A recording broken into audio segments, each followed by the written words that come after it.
There is a new push to lower the drinking age from 21 to 18. It's led by a group called the AMETHYST Initiative.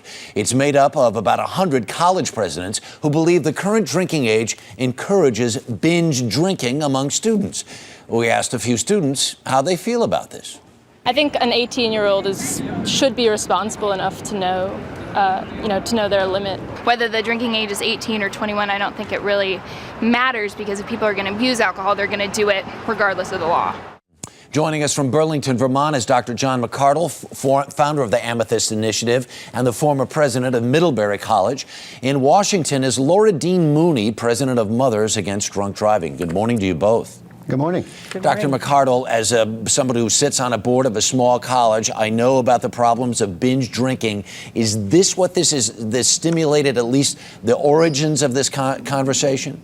Indeed it did. And in fact, the presidential statement does not call for a change in the drinking age. The presidential statement simply says that based on our own experience and 24 years of this law on the books, we believe there's evidence to show that 21 is not working, that it has had unintended consequences, and that it is well past time to open public debate about all of the effects of this law on our campuses and elsewhere. Laura DEAN-MOONEY, as you heard about this yesterday and heard about the initiative and the idea about opening up this conversation, what was your response? Well, I was certainly alarmed, and we certainly feel like this is an irresponsible part on the small minority group of 100 university presidents out of 3,500 across the country who signed on to an initiative, perhaps misguided, perhaps they were misled even, but we know that the 21 minimum drinking age law does work. There's 49 highly peer-reviewed scientific studies to back the fact that the law does work. It saved over 1,000 young people's lives every year for the last 24 years.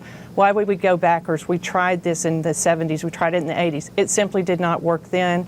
Alcohol-related fatalities went up in that age group population. High school principals don't want this problem passed down to them from college presidents who are being irresponsible. Right. Now, you heard, Dr. McCardell, you just heard what Laura Dean said. They feel like it's you're abdicating some responsibility here.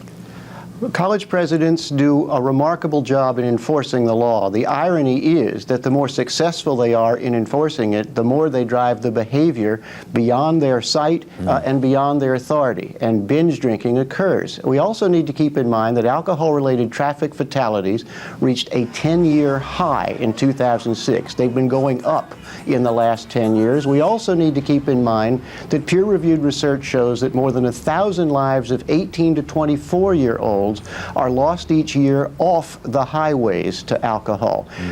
The evidence is not all on one side of this debate, and we need to consider all of those data and consider whether 21 is in fact serving us well. Yeah, Laura DEAN-MOONEY, let me ask you this, because part of the other larger conversation here is this idea of making driver's license unavailable to kids until they're 18, because people realize that young people really are not perhaps responsible enough to drive cars, and lowering the drinking age to 18. Does any of that jive with you?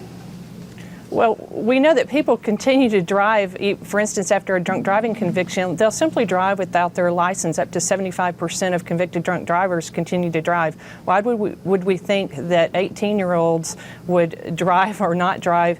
You know, it's not the solution. The solution that MAD, the American Medical Association, the National Transportation Safety Board, Governor's Highway Safety Association, lots of important and highly thought of groups stand with MAD on this to say 21 works. There's no movement on the Hill to change this idea. Dr. McCardell, very quickly, in the end, it really is about the federal government. Do you think you can get a conversation started with Congress? The current law says that any state that considers changing its drinking age faces a 10% penalty in its highway funds. That penalty needs to go. If the other side is correct that the public supports 21, it has nothing to fear. Removing that 10% incentive is the surest way to resume the debate that needs to take place. A lot of conversations going on in a lot of living rooms around the country in the last 24 hours. Dr. John McCardell, thank you. Laura DEAN-MOONEY, thank you as well. Do appreciate it. Thank you. For a close-up look at substance abuse in America, visit our website at earlyshow.cbsnews.com.